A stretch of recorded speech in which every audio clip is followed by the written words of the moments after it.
श्री भगवान म्हणाले, हे पार्था, अनन्य प्रेमाने मन माझ्या ठिकाणी आसक्त करून तसेच अनन्य भावाने माझा आश्रय घेऊन योगयुक्त होऊन तू ज्या योगे संपूर्ण विभूती, शक्ती, ऐश्वर्यादी गुणांनी युक्त सर्वांचा आत्मा असणाऱ्या मला निसंशयपणे जाणशील ते ऐक. मी तुला विज्ञानासह तत्वज्ञान संपूर्ण सांगेन.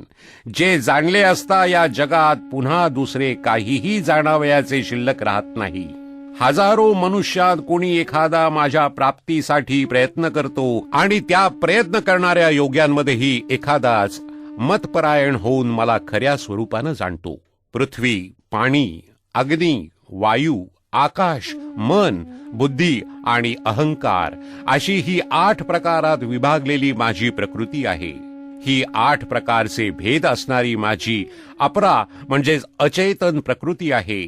आणि हे महाबाहो, हिच्याहून दुसरी जिच्या योगे सर्व जग धारण केले जाते ती माझी जीवरूप परा म्हणजे सचेतन प्रकृती समज.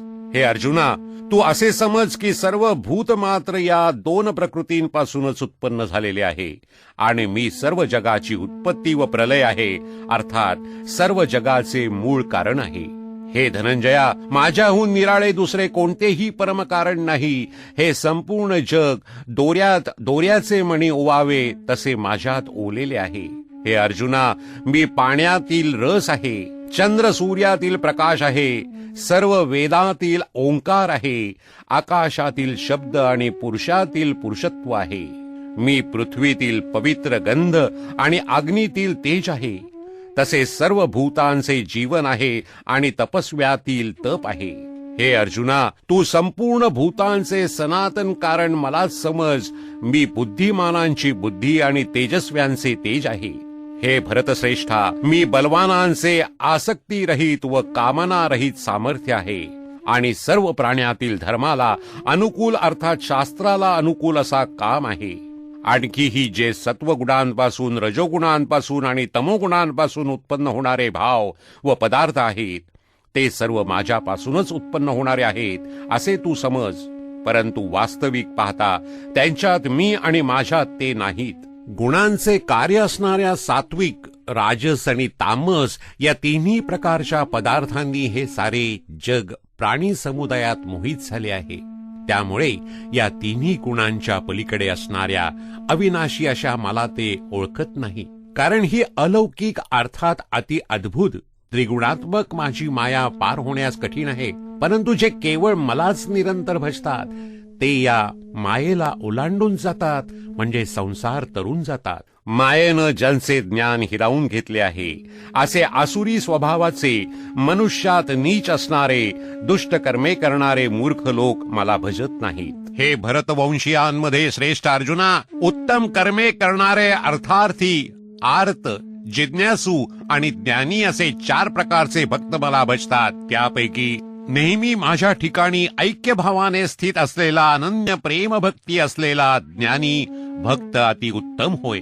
कारण मला तत्वतः जाणणाऱ्या ज्ञानी माणसाला मी अत्यंत प्रिय आहे आणि तो ज्ञानी मला अत्यंत प्रिय आहे. हे सर्वच उदार आहेत, परंतु ज्ञानी तर साक्षात माझे स्वरूपच आहे असे माझे मत आहे. कारण तो माझ्या ठिकाणी मन, बुद्धी असणारा ज्ञानी भक्त अति उत्तम गती स्वरूप अशा माझ्यामध्येच चांगल्या प्रकारे स्थित असतो. पुष्कळ जन्मांच्या शेवटच्या जन्मात तत्वज्ञान झालेला पुरुष सर्व काही वासुदेवच आहे असे समजून मला भजतो. तो महात्मा अत्यंत दुर्मिळ आहे. त्या भोगांच्या इच्छेनं ज्याचे ज्ञान हिरावून घेतले आहे असे लोक आपापल्या स्वभावानं प्रेरित होऊन निरनिराळे नियम पाळून इतर देवतांची पूजा करतात. जो सकाम भक्त ज्या देवता स्वरूपाचे श्रद्धेनं पूजन करू इच्छितो त्या भक्ताची त्याच देवतेवरील श्रद्धा मी दृढ करतो. तो त्या श्रद्धेने युक्त होऊन त्या देवतेचे पूजन करतो आणि त्या देवतेकडून मीच ठरविलेले ते इच्छित भोग निश्चितपणे मिळवतो. पण त्या मंदबुद्धी लोकांचे ते फळ नाशिवंत असते. तसेच देवतांची पूजा करणारे देवतांना प्राप्त होतात आणि माझे भक्त मला कसेही भजोत अंती मलाच येऊन मिळतात.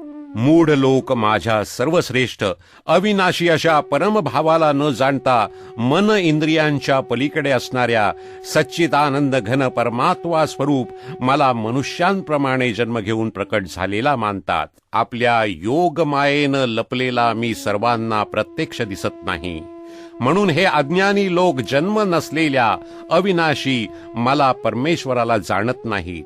अर्थात मी जन्मणारा मरणारा आहे असे समजतात. हे अर्जुना, पूर्वी होऊन गेलेल्या, वर्तमान काळातील आणि पुढे होणाऱ्या सर्व प्राण्यांना मी जाणतो, पण श्रद्धा भक्ती नसलेला कोणीही मला जाणत नाही. हे भरतवंशी अर्जुना, सृष्टीत इच्छा आणि द्वेष यामुळे उत्पन्न झालेल्या सुखदुःख रूप द्वंद्वाच्या मोहाने सर्व प्राणी अत्यंत अज्ञानाला प्राप्त होतात. परंतु निष्काम भावाने श्रेष्ठ कर्मांचे आचरण करणाऱ्या ज्या पुरुषाचे पाप नष्ट झाले आहे, ते राग द्वेषाने उत्पन्न होणाऱ्या द्वंद्वरूप मोहापासून मुक्त असलेले दृढनिश्चयी भक्त मला सर्व प्रकारे भजतात. जे मला शरण येऊन वार्धक्य व मरण यापासून सुटण्याचा प्रयत्न करतात, ते पुरुष, ते ब्रह्म, संपूर्ण अध्यात्म आणि संपूर्ण कर्म जाणतात. जे पुरुष आधिभूत, आधिदैव, आधियज्ञ यासह मला अंतकाळीही जाणतात, ते युक्त चित्ताचे पुरुष मला जाणतात, म्हणजे मला येऊन मिळतात.